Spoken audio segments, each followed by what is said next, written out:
সুপ্রভাত বন্ধুরা, আমি রাজের রূপকথা নতুন ভিডিওতে তোমাদেরকে স্বাগত জানাই। আজকের ভিডিওটা একটু আলাদা।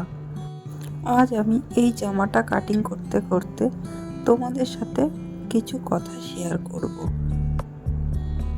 আমার এই যাত্রায় তোমাদের ভালোবাসা আর সমর্থন ছাড়া কিছুই সম্ভব হতো না।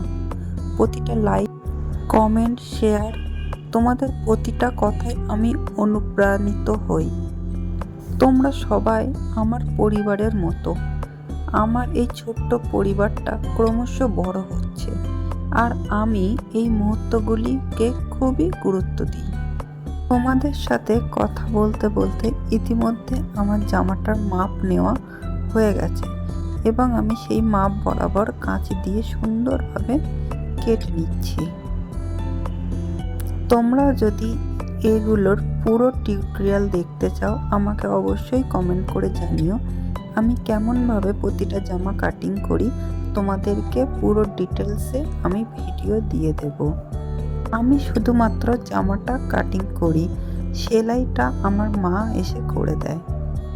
এখানে আমি উপরের জামাটা নিচের পাটে বসিয়ে ভালোভাবে দাগ দিতে দিতে মা চলে এসে বলে যে একটা সুন্দর দেখে গলার ডিজাইন করে দিতে, কারণ যার জামাটা সে বলেছে আমাকে একটা সুন্দর ডিজাইনের গলা কাটিং করে দেবে। তো এখানে আমি মায়ের কথা মতো মাপ নিয়ে কাটিং করে দিয়েছি সামনের গলাটা। জামাটা তৈরি হয়ে গেলে আমি একটা নতুন ভিডিওতে দেখিয়ে দেব আমি গলার ডিজাইনটা কেমন করে কেটেছিলাম। তোমরাও যদি সেই রকম গলা কাটতে চাও আমাকে অবশ্যই কমেন্ট করো, আমি তারও একটা ভিডিও দিয়ে দেব। তো এখানে আমার জামা কাটা রেডি। তো বাকি কাপড়গুলো যেগুলো ছিল সেগুলো একত্রে আমি এক জায়গায় করে নিচ্ছি।